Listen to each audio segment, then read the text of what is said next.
হৃদমায়ার প্রেম গাথা লিখেছেন রিক্তা ইসলাম মায়া। পর্ব ১। এই যে শুনছেন, কে আপনি? কি হয়েছে আপনার? এমন করছেন কেন? এই যে। অর্ধজ্ঞান হারানো অবস্থায় রক্তাক্ত ছেলেটির সম্মুখে বসে পড়ল মায়া। নির্জন রাস্তায় মানুষের চিহ্ন মাত্র নেই, অথচ এমন নির্জন রাস্তায় কপাল ফাটিয়ে রক্তাক্ত অবস্থায় পড়ে আছে যুবকটি।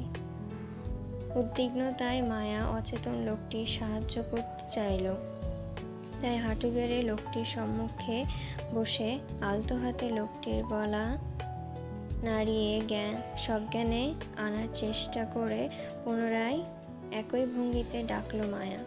এই যে শুনছেন, এই যে। ডাকতে ডাকতে মায়া নিজের বাসন্তী রাঙা শাড়ির আঁচলটা দিয়ে তৎক্ষণাৎ অচেতন লোকটার কপাল চেপে ধরল, রক্ত পড়া বন্ধ করতে। অস্থির মায়া আবার ডেকে বলল, এই যে, আমাকে শুনতে পাচ্ছেন? কে আপনি? এখানে আপনি কি একা? আপনার সাথে আর কেউ নেই? এই যে শুনছেন? মায়া অনুব্রত ডেকে অর্ধব্যয় ঘোষ লোকটির নিভে যাওয়া দুর্বল চোখে তাকাতে চাইল। চোখ পড়ল মাথায় লাল ঝাপসা একটি নীল দুর্বলতার রেশ এতটাই যে ঠিকঠাক চোখ মেলে তাকাতে পারল না লোকটা। তবে অস্পষ্ট স্বরে ঠোঁট নাড়িয়ে কি যেন কামড়াতে চাইবে মায়া সেটা বুঝতে পারে না। তৎক্ষণাৎ মাথা ঝুঁকিয়ে কান পাতল লোকটির সম্মুখে।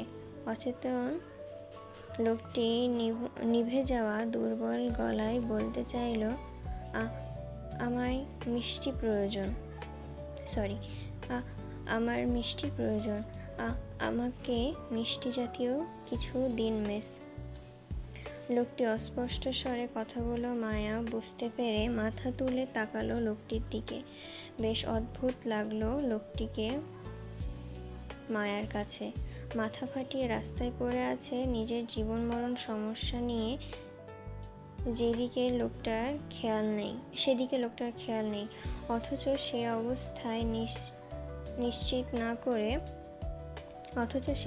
নিশ্চিত না করে মায়ার কাছে এই অসময়ে মিষ্টি চাচ্ছে। মিষ্টি দিয়ে কি করবে এই লোক? মায়া তখন বুঝল না হঠাৎ লোকটি মিষ্টি চাওয়ার কারণটা।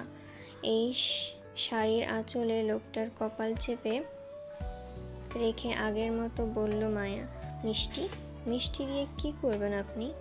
আপনার কপালের যা অবস্থা, আপনাকে দ্রুত ডাক্তারের কাছে না নিলে আপনি আরো অসুস্থ হয়ে যেতে পারেন ভাইয়া।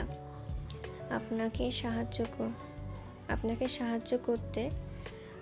মায়াকে বলতে না দিয়ে লোকটি ফের হাঁপিয়ে উঠে দুর্বল গলায় বলল, আমার ডায়াবেটিস কমে গেছে মিস, সুগার প্রয়োজন, মিষ্টি ব্যবস্থা করুন কুইক। মায়া চমকে উঠল লোকটির কথায়। ডায়াবেটিসের সমস্যা মায়ের বাবারও হয় মাঝে মধ্যে, তখন হাতের কাছে মিষ্টি প্রয়োজন হয়। মায়া দ্রুত নিজের কাঁধের ছোট পার্স ঘেঁটে একটা কিটক্যাট চকলেট হাতে নিল। চকলেটের ওপরে কাগজটা ছাড়িয়ে দ্রুত এক টুকরো চকলেট লোকটার মুখে তুলে দিল। আজ মায়ার 16তম জন্মদিন ছিল। বড় ভাই আরিফের সঙ্গে জন্মদিন উপলক্ষে ঢাকায় এসেছিল ঘুরতে। বেশ ফুরফুরে সারাটা দিন কাটলো আনন্দ করে। সাথে অবশ্য চাচাতো বোন জুঁইও ছিল। এই যে অচেতন লোকটাকে মায়া নিজের চকলেট খাওয়াচ্ছে, সেটাও জন্মদিনের উপহার পাওয়া চকলেট ছিল মায়ার। আরিফ দিয়েছিল মায়াকে আজকে। এতক্ষণ যাবৎ মায়া আরিফের সঙ্গে ছিল। দিন গিয়ে সন্ধ্যা হওয়ার পর সবাই পুনরায় ব্রাহ্মণবাড়িয়ার উদ্দেশ্যে ফেরত যাচ্ছিল, কিন্তু পথিমধ্যে হঠাৎ আরিফের বাইক চলতে চলতে থেমে যায়। তারপর আরিফ গাড়ি চেক করতে গিয়ে বুঝলো গাড়ির তেল ফুরিয়ে গেছে, সাথে গাড়ির টায়ার পাংচার। এজন্যই মূলত আরিফ বিপাকে পড়ে আর ব্রাহ্মণবাড়িয়ার উদ্দেশ্যে যেতে চাইল না, বরং ঢাকার পার্শ্ববর্তী এলাকায় থেকে গেল। আশেপাশে খুঁজে একটা হোটেলে 2টো রুম বুক করলো, একটা নিজের জন্য, অন্যটা জুই আর মায়ার জন্য। হোটেল থেকে খাওয়া দাওয়া করে বেশ রাতে বোনেদের নিয়ে পার্শ্ববর্তী মার্কেটে বের হয়েছিল আরিফ অল্প স্বল্প কেনাকাটা করতে, কিন্তু মায়া কিভাবে যেন তাদের হাত ছুটে যায় এবং এই অচেনা লোকটি খপ্পরে পড়ে যায় সাহায্য করতে। তারপর থেকে মায়া আর বলতে পারছে না সে কোথায় আছে, আর এই অচেনা লোকটি বা কে। মায়া লোকটিকে পরপর বেশ অর্ধেকটা চকলেট খাওয়ানোর পর লোকটা খানিকটা স্বস্তি পায়। বড় বড় নিঃশ্বাস ফেলে মায়ার কোলে ঘেঁষে শরীর ছেড়ে দেয় দুর্বলতায়। মায়া চমকালো, ভরকালো, হতবিহ্বল হয়ে দেখলো লোকটি হঠাৎ কাণ্ডে জড়তার শিরশির করে উঠল শরীর, মন। কম্পনে দেখা মিলল ওর ছোট শরীরে। মায়া কাঁপা হাত ফেলে লোকটির মাথায় শাড়ির আঁচলটা ভালো করে চেপে ধরে বলল, এই যে শুনছেন ভাইয়া, আপনার ফোনটা দিন, আমি আপনার আর আমার বাড়িতে ফোন করে জানিয়ে দিই যে আমরা বিপদে পড়েছি রাস্তায়। আমাদের যেন তারা জলদি এসে এখান থেকে নিয়ে যায়। বাইরে আবহাওয়া ভালো না, দেখুন কি রকম ঝড়ঝাপটা বাতাস বইছে আশেপাশে, হয়তো যে কোনো সময় তুফান আসতে পারে, তাই দ্রুত আপনার ফোনটা আমাকে দিন প্লিজ, বাসায় কল করব। লোকটির কান অবধি পৌঁছালো না মায়ার কথাগুলো। দুর্বলতায় চোখ বন্ধ করে পড়ে আছে মায়ার কোলে। মায়া নিজের অবস্থানের কথা চিন্তা করে ঠোঁট ভেঙে কান্নায় ভেঙে পড়ল। আচ্ছা মতো ফেঁসে গেছে সে। না নিজের একটা ফোন আছে, আর না লোকটা কিছু বলছে। এদিকে রাতটা অনেক বেশি হয়ে গেল, তার উপর আবার আকাশের অবস্থাটাও বেশ খারাপ, যে কোনো সময় আকাশ ফেটে বৃষ্টি নামলো বলে। প্রবল বাতাসে ফুটপাতে ধুলো পর্যন্ত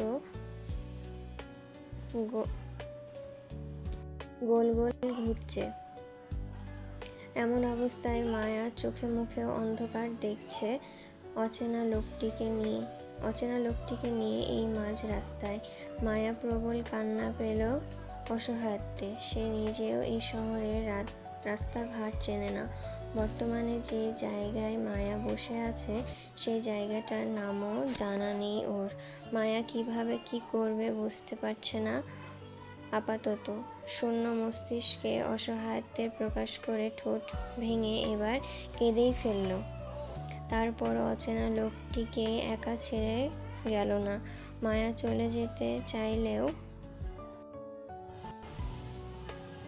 কারণ এখানে কোনো কিছুই মায়ার পরিচিত নয়। দেখা গেলে এই লোকটাকে রাস্তায় ফেলে সে চলে গেল, কিন্তু কিছু দূর যেতেই আবার বড় কোনো বিপদের সম্মুখীন হয়ে গেল। তখন মায়া কি করবে? ভয়ার্ত মায়া মুখ তুলে আশেপাশে পর্যবেক্ষণ করল। অতঃপর আশেপাশে কোনো মানুষের চিহ্ন পর্যন্ত দেখা যাচ্ছে না যে কারোর কাছে থেকে সাহায্য চাইবে ও। অতঃপর আশেপাশের কোনো মানুষের চিহ্ন পর্যন্ত দেখা যাচ্ছে না যে কারোর কাছ থেকে সাহায্য চাইবে। ও অসহায় মায়া লোকটির কাঁধ চেপে কোনো মতে ধরে বসতে চাইলে দুর্বলতায় লোকটি ফের নেতিয়ে পড়ল মায়ার কাঁধের ওপর, কপাল ঠেকিয়ে। অদ্ভুত শিহরণে মায়ার কিশোর মন কেঁপে উঠল। কাঁপা কাঁপা হাতে মায়া লোকটির দুবাহু ধরে বলল, এই যে ভাইয়া, আমাকে শুনতে পাচ্ছেন? আপনার ফোনটা কোথায় বলুন না প্লিজ। তৎক্ষণাৎ শোনা গেল লোকটির মৃদু স্বরের ধ্বনি, দ্রুত কোনো সেফ জায়গায় চলুন মিস, নয়তো বিপদ আমাদের সন্নিকটে। এই এরিয়াটা ভালো নয়। ভয়ে মায়া হাঁসফাঁস করল। মনে কিছু সাহস জুটিয়ে অচেনা লোকটিকে ধরে উঠতে চাইল, কিন্তু বলিষ্ঠবান লোকটি ওজনের সঙ্গে পারল না মায়া।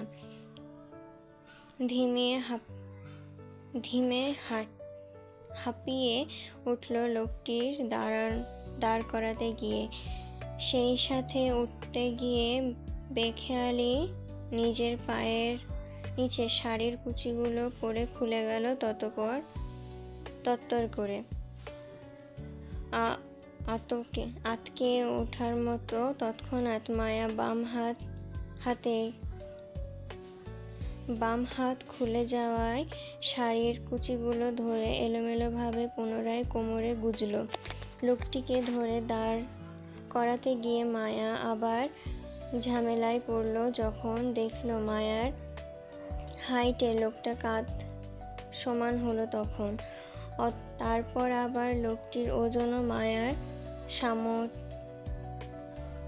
সাধ্যের বাইরে ছিল। এত বড় মানুষকে কিভাবে মায়া কাঁধে ভর দিয়ে সামনে এগোবে? যদি সে লোকটিকে পুরোপুরি নাগালি না পেল।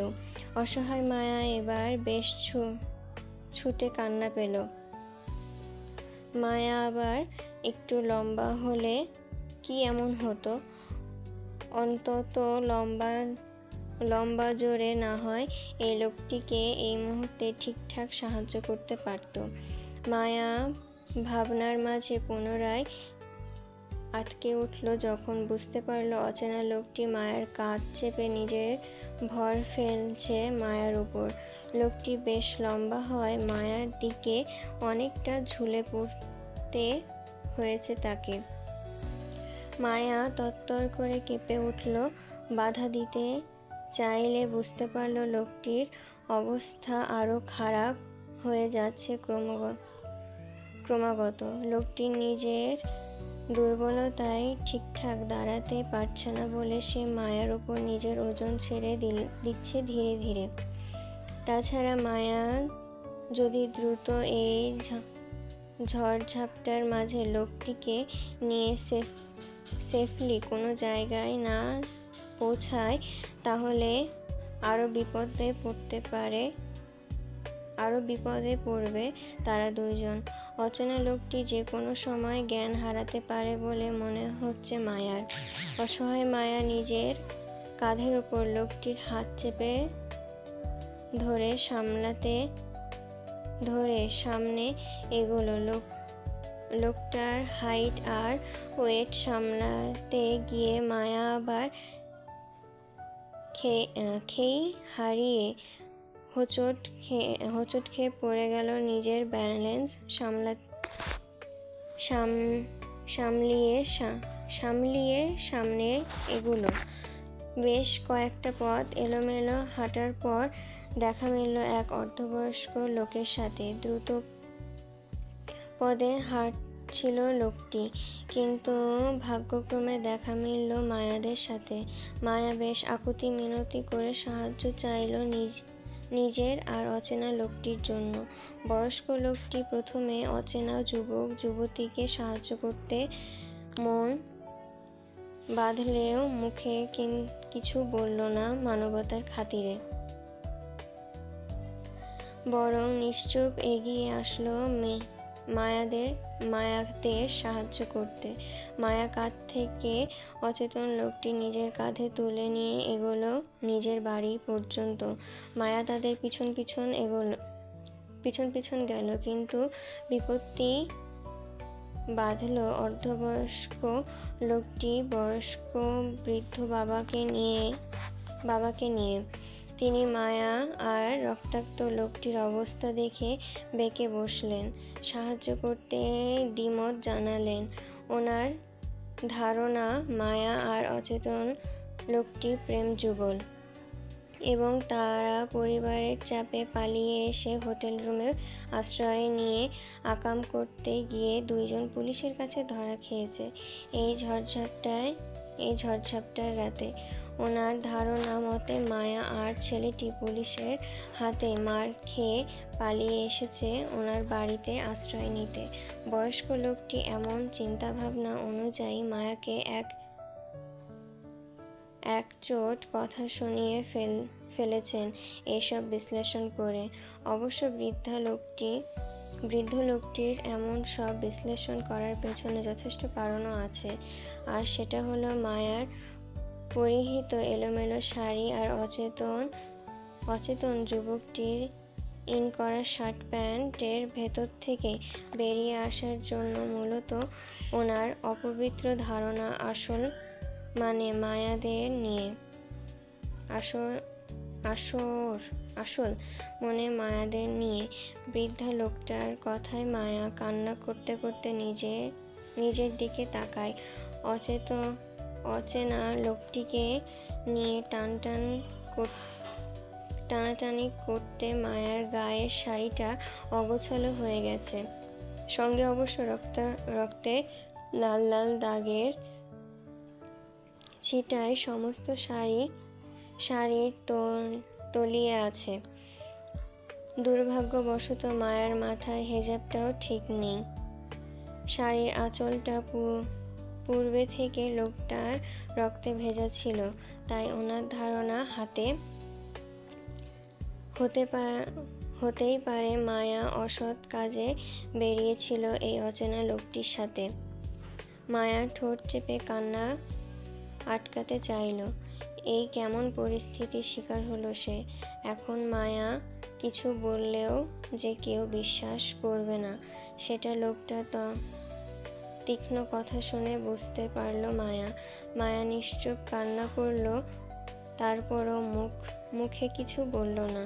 সাহায্যকারী অর্ধবয়স্ক লোকটির বাবা মসজিদের ইমামতি, সাথে সাথে তিনি এলাকার গণ্যমান্য কাজী হিসেবে বেশ পরিচিত।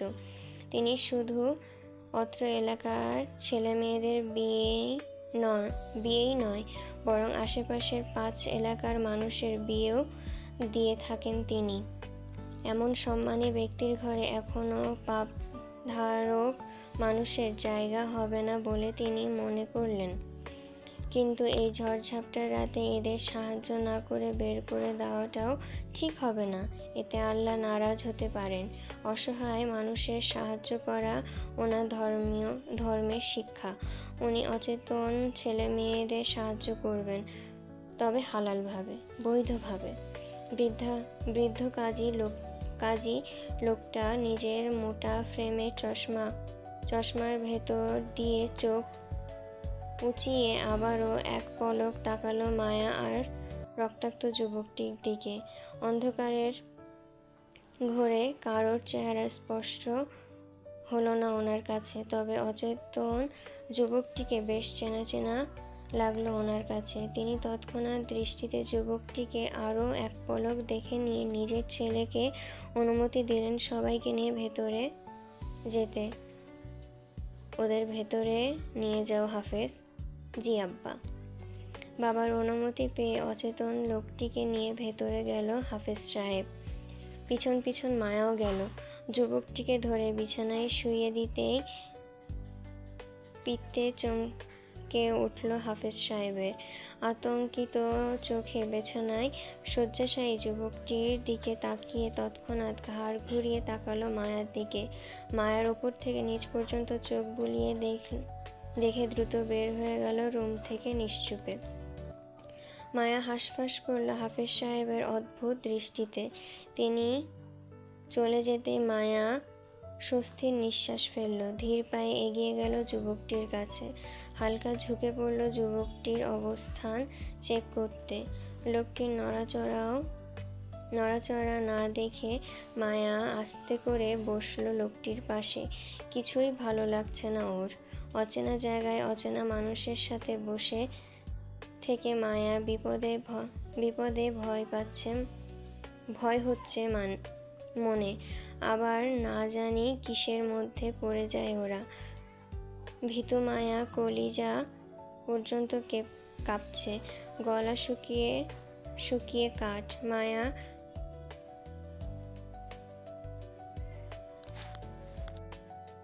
মায়া ম্লান হয়ে ঠেস বসে রইল অচেতন লোকটির পাশে। কোথাও যাওয়ার জায়গা নেই ওর। তাছাড়া এই বাড়ির হুজুর টাইপের লোকটার কথাও মায়া ভালো লাগেনি। মায়াকে তখন কি সব ভুলভাল বলল। মায়া মোটেও বাজে মেয়ে নয়, এখনো অবধি প্রেম করেনি। কলেজে উঠে একটা প্রেম করবে ভেবে নিয়েছিল ও, তবে পরিবারের বিরুদ্ধে যাবে না কখনো, নোংরামি তো ভুলেও না। মায়া দুহাতে মাথা চেপে বিছানার পাশে ঝুঁকে বসল। আপাতত টেনশনে মাথা ফেটে যাচ্ছে নিজের ভাইয়ের সাথে কিভাবে যোগাযোগ করবে সেটা নিয়ে। মায়ার ভয়, ডর, টেনশন, আতঙ্ক সবকিছু বাড়িয়ে দিচ্ছে হুজুর। হাজির হলো কাজী মোল্লা ও তার ছেলে হাফেজ সাহেব। তাদের পিছন হালকা পাতলা গঠনের আরো একটা ছেলেও প্রবেশ করলো বাসার গেঞ্জি গায়ে দিয়ে। চোখে মুখে ঘুম ঘুম ভাব ছেলেটির। হয়তো ছেলেটাকে ঘুম থেকে ধরে এনেছে হাফেজ সাহেব। দেখতে তো তাই মনে হলো মায়ার। কাজী মোল্লা সাহেব হাতে মোটা করে রেজিস্টার খাতা বুকে চেপে মায়ার সম্মুখে দাঁড়ালেন। এক পলক ঘৃণা ভরা দৃষ্টিতে মায়া ও বেহুশরত ছেলেটিকে দেখে নিয়ে দৃষ্টি সরিয়ে তাকালেন হাফেজ সাহেবের দিকে। নিজের ছেলেকে তাড়া দিয়ে বললেন, সুমন, যা তোর দাদার জন্য দ্রুত একটা চেয়ার নিয়ে আয়। বাবার কথা অনুযায়ী তাই করল সুমন। চোখের পলকেই পাশের ঘর থেকে চেয়ার এনে দিল দাদা কাজী মোল্লা সাহেবকে বসতে। কাজী সাহেব কোনোরকম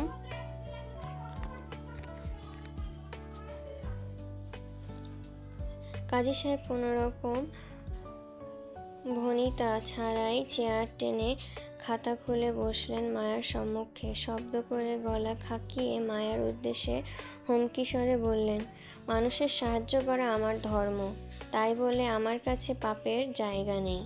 আমি জেনাকারীদের ঘৃণা করি। তোমরা অপবিত্র হয়ে এসেছ আমার দুয়ারে। আমার ঘর পবিত্র ঘর, তোমরা অপবিত্র করেছ। তাই আমি আল্লাহর নামে তোমাদের পবিত্র করতে চাই কালমা পড়িয়ে। আমার কাছে মিথ্যার সুযোগ নেই। তোমাদের অবস্থা বলে দিচ্ছে তোমরা নোংরামি করে পালিয়ে এসেছো এখানে। আর এই মেয়ে তুমি যে ছেলের সঙ্গ ধরে নিজের পরিবারকে ছেড়ে আসলে, সেই ছেলে তোমার কতটুকু আপন হবে সেটা তুমি কয়েকদিনের মাঝেই বুঝে যাবে আশা করি। এই ছেলে যে কারোর আপন না সেটা পুরো দেশ জানে। ক্ষমতার অহংকার যার রন্ধে রন্ধে, সে তোমাকে কতটুকু ভালো রাখবে আল্লাহ জানে। যাই হোক, আল্লাহ তোমার সহায়ক হোক। আমি এখন বিয়ে পড়াচ্ছি, সুন্দরভাবে বিয়েটা শেষ করো, নয়তো আজ তোমার ক্ষমতাধর প্রেমিকও প্রাণ নিয়ে বাসায় ফিরবে না। তার অবস্থা এমনিতেই ভালো না। এজন্য বলছি, আমার সাথে তর্কে গিয়ে নিজেদের ঝামেলা বাড়িও না। আমার কিন্তু বেশ সময় লাগবে না এই এলাকার মানুষ জড়ো করে তোমাদের বিচার করতে। আমার তোমাদের নিয়ে মাথা ব্যথা নেই। আমার সমস্যা হলো পাপ করা নিয়ে। আমি আবার সহজে পাপ কাজ মানতে পারি না। তাই বলছি, আমি যা বলবো তাই চুপচাপ মেনে বিয়েটা করে নিবে। বুঝেছো মেয়ে? চশমা ফাঁকা চোখ উঠিয়ে তাকালো মায়ার দিকে কাজী সাহেব। মনোভাব অন্তত শক্ত ওনার। বিরক্তির সাথে সাথে রুষ্টও তিনি। যদি মায়া ওনার কথা না শোনে তাহলে যে কোনো সময় শক্ত কিছু ঘটিয়ে ফেলতেও দ্বিধা করবেন না তিনি। তারপরও পাপটা মেনে নিবেন না সহজে। মায়া হতভম্ব হয়ে তাকিয়ে রইল বৃদ্ধ কাজীর দিকে। কোথায় থেকে কোথায় চলে গেল এই লোকটা? মায়া এখন কিসের পাপ করলো? উপকার করা কি পাপ নাকি? কারো উপকার করা তো নেকির কাজ। তাহলে মায়া পাপী হলো কিভাবে? ভীতু মায়া আরো সিটিয়ে গেল ভয়ে। ততক্ষণে দমে রাখা কান্নাটা ফুঁপিয়ে কেঁদে উঠল। তৎক্ষণে মায়ার হঠাৎ কান্নায় ধমকে উঠলেন কাজী সাহেব। মায়ার ভয় আরো সিটিয়ে গেল। মুখের ভেতর শাড়ির আঁচল চেপে বসে। মায়ার তখনও জানা নেই কিভাবে জটিল পরিস্থিতি সামাল দিতে হয়, পরিস্থিতির ফাসাদে পড়লে কিভাবে বাঁচতে হয়। অতিরিক্ত ভয় পেলে মায়া শুধু বুক ফেটে কান্না আসে। এখনো তাই আসছে। মায়া ভয়ে জড়সড় হয়ে বসল। কাজী সাহেব কালিমা পড়াতে পড়াতে মায়াকে শক্ত গলায় কবুল বলতে বলল। মায়া ধমক খেয়ে ভয়ে কান্না করতে করতে কবুল বলে দিল। কিন্তু যখন কাজী সাহেব অর্ধবেহুশ ছেলেটিকে কবুল বলতে বলল, তখন ছেলেটি ওই অবস্থার ঘোরের মাঝেই 3 কবুল বলে ফেলল।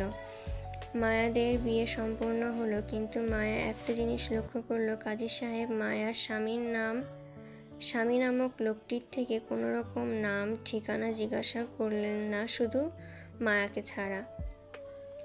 যেন তিনি পূর্ব থেকে ছেলেটির বাপ-দাদার নাম জানেন এবং সেই অনুযায়ী তিনি নিজেই সবকিছু লিখে নিয়েছেন কাবিননামায়। মায়া পরিবারের কথা জিজ্ঞাসা করলেন। মায়া শুধু নিজের বাবার নাম আর জায়গার নাম ব্রাহ্মণবাড়িয়া এতটুকুই বলল, ব্যাস। মায়াকে কাবিননামায় সিগনেচার করতে বলল। মায়া কলম